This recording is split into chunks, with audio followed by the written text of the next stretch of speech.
Hello everyone, this is me Diksha Chaudhary. Welcome to my YouTube channel. और आज मैंने आप सभी लोगों के लिए एक बहुत खास वीडियो बनाई है, स्पेशली ऐसे स्टूडेंट्स के लिए जो अपने फाइनल ईयर ऑफ एलएलबी में हैं।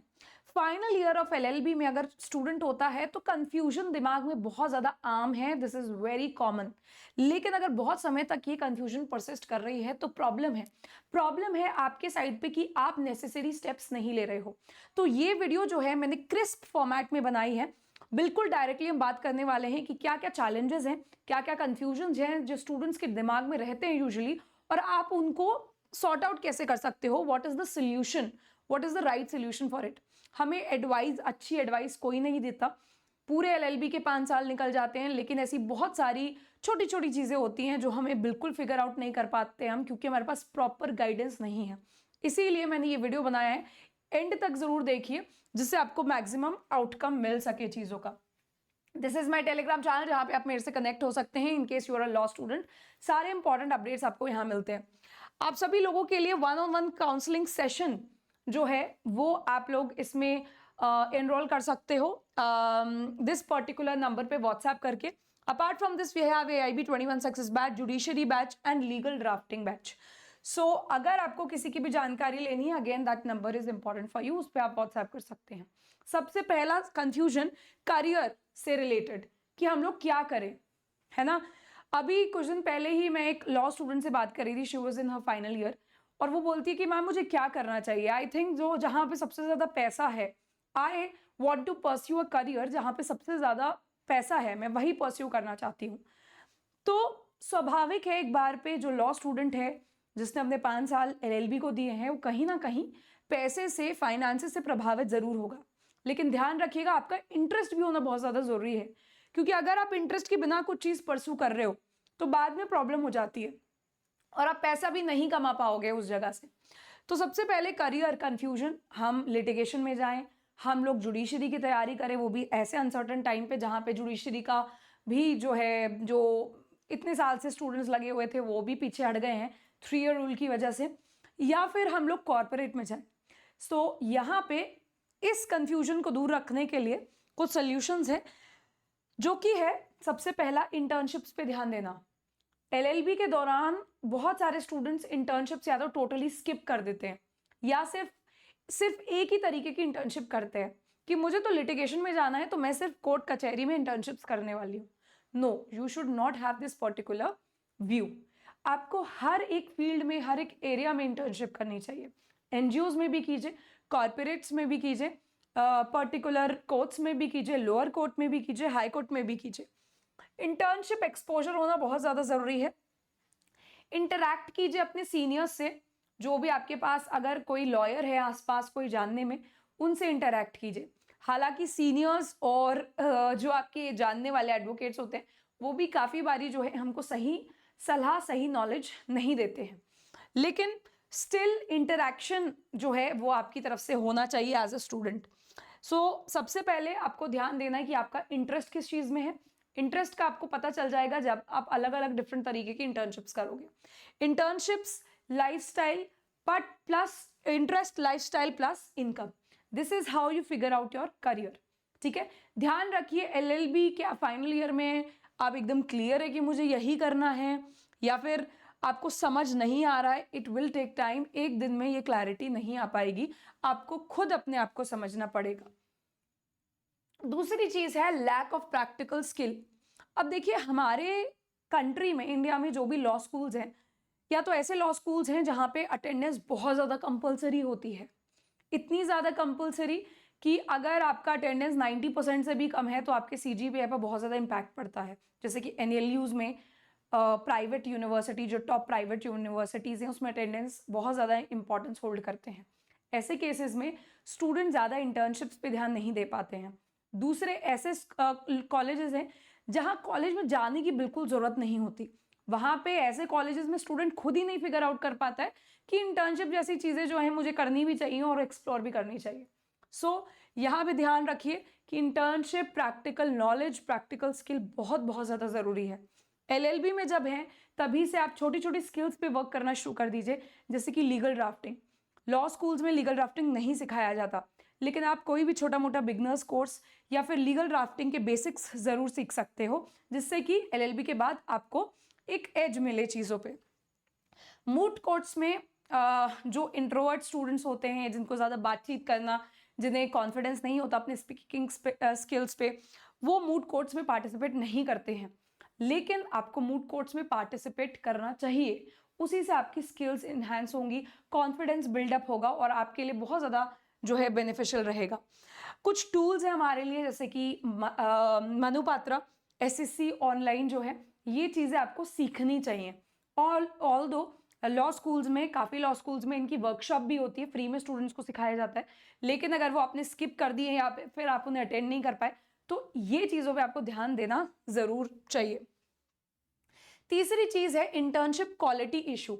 अब इंटर्नशिप क्वालिटी का भी बहुत बड़ा इशू है, क्योंकि ज़्यादातर हम बहुत बड़ी बड़ी जगह अप्लाई करना चाहते हैं। स्टूडेंट हमेशा सुप्रीम कोर्ट में जाके इंटर्नशिप करना चाहता है, ठीक है, तो this shall not be the perspective. Corporate में जो इंटर्नशिप करना चाहते हैं वो बिल्कुल हाईली रेप्यूटेड फर्म्स में जाना चाहते हैं, तो ऐसा नहीं होना चाहिए। और दूसरी चीज़ ये है, इंटर्नशिप्स में से जो है बहुत ज़्यादा पैसे एक्सपेक्ट करना, स्टाइपेंड जो है, एक्स्ट्रॉर्डनरी स्टाइपेंड एक्सपेक्ट करना, वो भी सही नहीं है, क्योंकि हमारे पर्टिकुलर फील्ड में स्टाइपेंड फॉर इंटर्न्स, मतलब एलएलबी के बाद ही जो सीनियर एडवोकेट्स हैं वो बहुत कम पे करते हैं। तो एटलीस्ट आप इंटर्नशिप्स में अपना ये दिमाग लगा के चलिए कि मतलब अपना ये माइंडसेट लेके चलिए कि अगर मुझे कम स्टाइपेंड भी मिल रहा है, what I have to gain out of the internship is not the stipend, क्योंकि इवेंचुअली स्टाइपेंड से आपका 5-10 हज़ार से कोई खर्चा वर्चा नहीं निकलने वाला है, आपको बेनिफिट नहीं होने वाला है फाइनेंशियली, लेकिन वहाँ से आप क्या सीखोगे, the skills, the things that you learn from the internships should be more important for you. Solution इसका क्या है, आप बड़े बड़े फर्म्स में अट्रैक्ट होने के बजाय आप छोटे लॉ फर्म्स पे फोकस करो, क्योंकि वहाँ पे आप पे जो है डायरेक्टली आप लोगों के साथ इंटरैक्ट कर सकते हो और आपको काम जो है छोटा मोटा बहुत सारा काम मिल जाएगा, जिसमें आपको एक्सपोजर भी मिलेगा।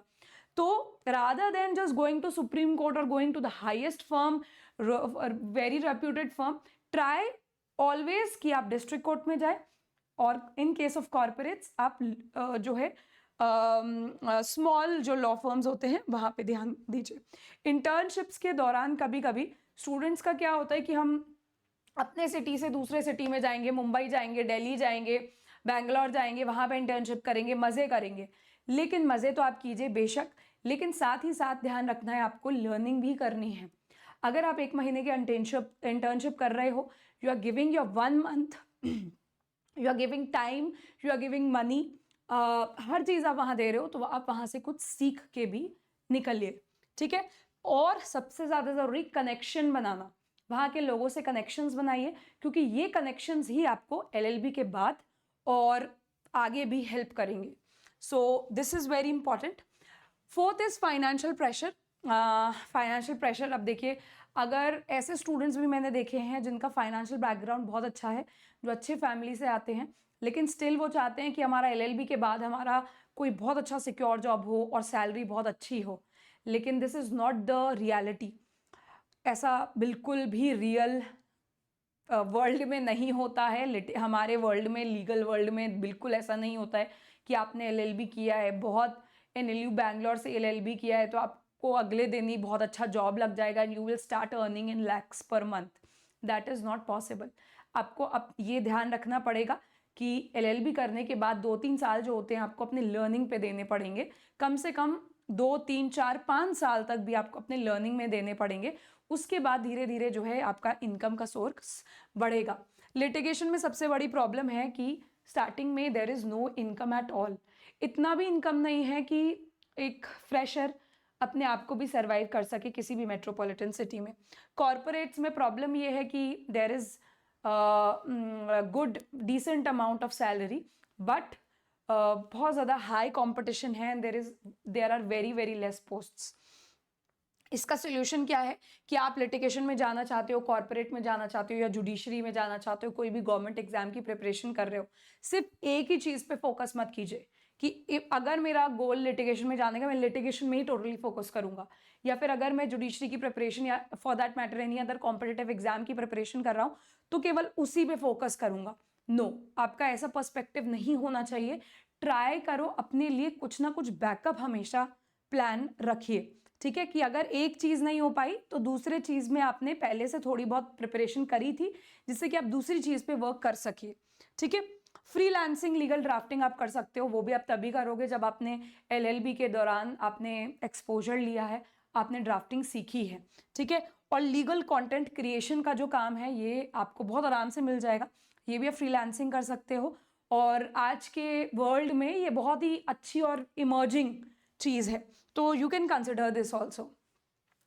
नेटवर्किंग सबसे ज़्यादा ज़रूरी है, हमको लॉ स्कूल्स में बिल्कुल भी नहीं बताया जाता है नेटवर्किंग के बारे में, कि हमें लोगों से बातचीत करना, अपने सीनियर्स से घुल मिल के रहना चाहिए, अपने कनेक्शंस बनाने चाहिए, ये हमें कोई नहीं बताता है। बट हमारे प्रोफेशन के लिए this is very very very important. आप 5 साल का एलएलबी तो कर लेते हो, लेकिन ज़ीरो कनेक्शंस लेके वहाँ से निकलते हो कॉलेज से, उसका कोई फ़ायदा एज सच हमको नहीं होता है। इसीलिए हम बिल्कुल ब्लैंक फील करते हैं आफ्टर एलएलबी। लेकिन ध्यान रखिए, लिंक्डइन जैसे जो प्लेटफॉर्म्स हैं उनका यूज़ कीजिए, अपना जो भी आपके कॉलेज में सेमिनार्स होते हैं वो आप अटेंड कीजिए, कोर्ट विजिट्स कीजिए, इंटर्नशिप्स कीजिए, इंटर्नशिप्स में कनेक्शन बनाइए, जिस भी तरीके से पॉसिबल है आपके एंड से वो कीजिए। Reality shock after graduation, again ये चीज़ मैं कवर करी चुकी हूँ काफ़ी हद तक, कि हमको लगता है स्टूडेंट्स को कि एलएलबी करते ही हमारे लिए बहुत ही अच्छा पैकेज वेट कर रहा है, या फिर लिटिगेशन में जाते ही हम लोग जो हैं टॉप मोस्ट एडवोकेट की लिस्ट में आ जाएंगे। But that is not the reality at all. At least 3 to 5 years बहुत ज़्यादा स्ट्रगल के होते हैं, जहाँ पे हर एक लॉ स्टूडेंट को स्ट्रगल फेस करना पड़ता है, नॉट इवन प्रोफेशनली, फाइनेंशियली, हर तरीके से, सोशली ऑल्सो, ठीक है। तो उस चीज़ के लिए आपको तैयार रहना है। पर्टिकुलरली लर्निंग फेज़ आपको एक्सेप्ट करना पड़ेगा, 2 से 5 साल तक का लर्निंग फेज़ होता है। उसके बाद धीरे धीरे आपको अपने एरियाज़ ऑफ इंटरेस्ट समझ आएंगे, आप धीरे धीरे इस फील्ड में सेटल होने लगोगे और आपको चीज़ों में इंटरेस्ट आने लगेगा। Focus on skill building and reputation through out these years, आप अपनी स्किल बिल्डअप करने पे, अपना काम बढ़ाने पे, काम सीखने पे ज़्यादा ध्यान दीजिए, रादर देन कि आपको पैसा मिल रहा है, आपके फाइनेंसेस देखिए, no doubt it is very important, but learning for us at this stage will be very very important and will be helpful throughout our lifes. तो this is very important. Apart from this, if you are still confused, you can book a career counseling session, one-on-one career counseling session with me, whereby we both can sit together and talk about the particular situation, your personal situation and your personal interest in the legal field, and how we can clarify things. So this session, for booking this session, you can directly WhatsApp on this particular number 8050083580. If you have any other question, query, आप comment section में post कर सकते हो. Do like this video, subscribe the channel and don't forget to share with your friends too. Thank you so much.